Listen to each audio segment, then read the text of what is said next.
बिस्मिल्लाहिर्रहमानिर्रहीम। तैयब हुसैन गुजरात से। ये भाई सवाल करते हैं कि क्या नफल नमाज खड़े होकर पढ़ना ज़रूरी है या फिर बैठकर भी नफल नमाज पढ़ सकते हैं। प्लीज़ इसके मतलब रहनुमाई फरमा दें। भाई ने बहुत अच्छा सवाल पूछा है।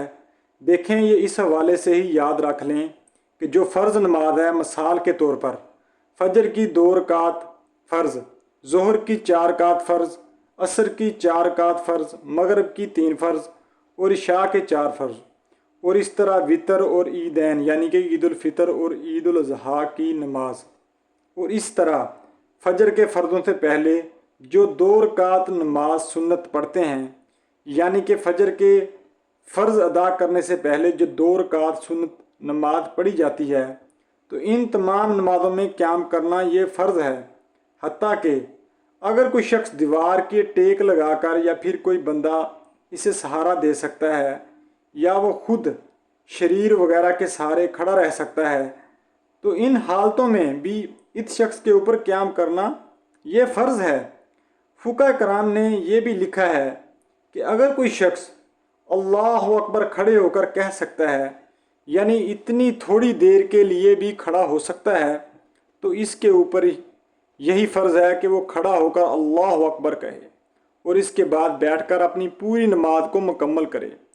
तो इन तमाम फ़र्ज़, वाजिब और फजर के फ़र्ज़ों से पहले वाली जो 2 रकात नमाज सुन्नत है, इनमें क़याम करना ये फ़र्ज़ है।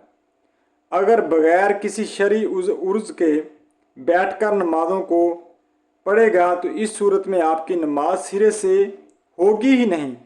इनके अलावा बाकी जो सुन्नतें मुअक्कदा हैं या सुन्नतें गैर मुअक्कदा हैं या इस तरह नवाफिल हैं, इन नमाज़ों में आपको ये अख्तियार है, आप चाहें तो खड़े होकर यानी इनको अदा कर सकते हैं और चाहें तो बैठकर भी इनको पढ़ सकते हैं।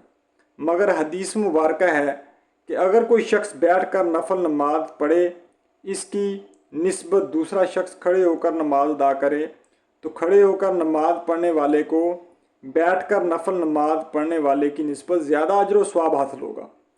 इससे अफजल तो यही है कि नफल नमाज को भी खड़े होकर अदा किया जाए, क्योंकि खड़े होकर नमाज पढ़ने में सवाब ज़्यादा है।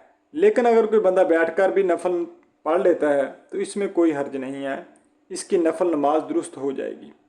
उम्मीद है बात समझ आ गई होगी। अल्लाह पाक अमल करने की तौफीक बख्शे। आमीन।